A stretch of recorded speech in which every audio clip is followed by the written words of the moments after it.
अस्सलाम वालेकुम नाजरीन। प्रोग्राम हमारी कपास के साथ मैं हूं आपका मेज़बान साजिद महमूद। और आज हमारे प्रोग्राम का जो मौजू है वो है कपास के फल का गिरना और उसके बचाव के लिए जो माहिरीन की सिफारिशात हैं वो क्या हैं। और आज इस सिलसिले में हमारे साथ आज central cotton research institute Multan के शोबा plant physiology and chemistry section के इंचार्ज डॉक्टर फयाज़ अहमद मौजूद हैं। हम उनसे पूछेंगे कि कपास के फल के गिरने की क्या वजूहात हैं और हमारे जो काश्तकार हजरात हैं वो अपनी अच्छी फसल हासिल करने के लिए कपास के फल को गिरने से कैसे बचा सकते हैं। बिस्मिल्लाहिर्रहमानिर्रहीम। अस्सलाम वालेकुम नाज़रीन। जैसा कि नाज़रीन अभी ज़िक्र हुआ कि कपास के का जो फल है उसके गिरने की मुख्तलिफ़ वजूहात हो सकती हैं, जैसा कि ज़्यादा दर्जा हरारत है या पानी की कमी है, और इसके अलावा कीड़े का हमला भी हो सकता है, और इसके साथ साथ मुख्तलिफ़ ग़िज़ाई अज्जा की कमी की वजह से भी फल गिरने की शरह बढ़ जाती है। तो कपास के पौधे के ऊपर डोडियों के गिरने की शरह ज़्यादा होती है, फूल बहुत कम गिरता है, और उसके बाद जब टिंडा बनता है तो छोटे साइज़ के टिंडे ज़्यादा गिरते हैं। जब टिंडा बड़ा हो जाता है तो उसके वो बहुत कम गिरता है। तो ये देखने की ज़रूरत है किसान को कि जो हमारी उसकी फसल है उसका जो फल गिरने की शरह है वो कितनी है और उसके गिरने की वजूहात क्या हैं। इसको जांचने के लिए कपास की फसल में जब आदमी जाए तो दो लाइनों के दरमियान जो जगह है, अगर वो बेड फरो पे की हुई है, खेलियों पे काश्त है, तो खेलियों का जो दरमियानी हिस्सा है जहाँ पे पानी लगाया जाता है वहाँ पे वो चेक कर सकता है कि यहाँ पे कितनी डोडियाँ गिरी हुई हैं। उससे अंदाज़ा हो जाता है कि इसकी शरह क्या है, कितनी ज़्यादा गिर रही हैं। तो अगर कीड़े की वजह से फल गिरने की शरह बढ़ रही है तो उसके लिए कीमियाई स्प्रे का इस्तेमाल करना चाहिए। लेकिन अगर ज़्यादा गर्मी की वजह से फल गिर रहा है तो खेत को थोड़े वक्फे से कम वक्फे से पानी लगाने की ज़रूरत होती है, और पानी की अगर कमी ना आने दी जाए उन हालात में तो फिर भी फल गिरने की शरह कम हो जाती है। लेकिन इसके साथ साथ मुख्तलिफ़ ग़िज़ाई अज्जा की कमी के असरात भी पौधे पे नज़र आना शुरू हो जाते हैं, जैसा कि पीलापन अगर ज़्यादा हो रहा है तो इसका मतलब है कि नाइट्रोजन की कमी है, और ख़ुसूसन बारिशों के बाद भी पौधे के ऊपर पीलापन आ जाता है तो उससे भी नाइट्रोजन की कमी वाक़या हो जाती है। तो इन चीज़ों को देखना ज़रूरी है।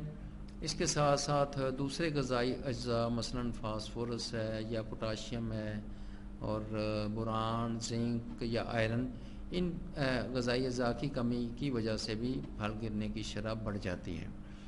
तो बुरान अगर पौधे को कम मुहैया हो रहा हो तो उसके जो असरात पौधे पर पड़ते हैं, उसका कद छोटा रह जाता है, जो ऊपर से कॉम्पल की जो बढ़ने की शरह है वो भी कम हो जाती है, और इसके साथ साथ जो टिंडा बनता है वो छोटे साइज़ का बनता है, वो पिचक जाता है, एक साइड से गोल होगा, दूसरी साइड से बिल्कुल फ्लैट होगा, सीधा होगा, यानी उसको खुराक पूरी ना पहुंचने की वजह से वो प्रॉपर गुलाई नहीं होती उसकी, और उसकी चूंच बन जाती है। इसी तरह जब जिंक की कमी हो तो पत्ते की जो रगें हैं दरमियान वाली उनमें पीलापन आ जाता है, जिससे टिंडा सही नहीं बनता, उस पत्ता जो है वो टिंडे को खुराक सही तरह नहीं पहुंचा सकता और उससे फल गिरने की शरह बढ़ जाती है। तो इन चीज़ों को जब ये ग़िज़ाई अज्जा की वजह से फल गिरने की शरह बढ़ रही हो तो फिर इन ग़िज़ाई अज्जा का इस्तेमाल करना ज़रूरी है। ज़मीन के ज़रिए से भी ये ग़िज़ाई अज्जा दिए जा सकते हैं, लेकिन फसल के दौरान इन न्यूट्रिएंट्स या ग़िज़ाई अज्जा का देना मुश्किल हो जाता है। तो इसलिए फिर हमारी सिफारिशात ये हैं कि फसल जब फल ले रही हो तो ग़िज़ाई अज्जा को स्प्रे के ज़रिए से आप पौधे को दें, उससे ये पौधे की नशोनुमा भी बेहतर हो जाती है और फल गिरने की शरह भी कम हो जाती है। इसमें स्प्रे के लिए आप 500 ग्राम मैग्नीशियम सल्फेट ले लें जो आम केमिकल स्टोर से मिल जाता है, और इसके साथ साथ आप 300 gram boric acid, 300 gram zinc sulphate, 200 gram ferrous sulphate ان کو علیحدہ علیحدہ حل کر کے ٹینک میں ڈال لیں اور ساتھ 2 kg یوریا بھی ایڈ کر دیں اور 100 سے 120 لیٹر پانی سپرے میں ڈال لیں تاکہ اچھی طرح اس کو حل کر کے پھر آپ سپرے کریں. یوریا ڈالنے کا مقصد یہ ہوتا ہے کہ وہ جو باقی غذائی اجزاء ہم نے ڈالنے ہیں وہ پودے میں اچھی طرح جذب ہو جاتے ہیں. تو یہ سپرے کم از کم 2 مرتبہ 15 دن کے وقفے سے کیا جائے, 3 مرتبہ بھی آپ کر سکتے ہیں. تو اس سپرے کے کرنے سے پھول بھی بہتر آئیں گے, ڈوڈیوں کے گرنے کی شرح بھی کم ہوگی, چھوٹے ٹینڈے بھی کم گریں گے اور ٹینڈے کا سائز بھی بہتر ہوگا. تو اس سے یہ ہے کہ جو پیداوار ہے وہ آپ کی بہتر ہوگی اور آپ کو زیادہ نفع اس سے حاصل ہوگا. تو اگر آپ کو کسی قسم کی رہنمائی کی ضرورت ہو یا آپ کو غذائی پودے کے اوپر مختلف علامات ظاہر ہو رہی ہیں اور آپ کو پتہ نہیں چل رہا کہ کون سے غذائی اجزاء کی کمی کی وجہ سے یہ ہو رہا ہے, تو آپ ہم سے رابطہ کر سکتے ہیں.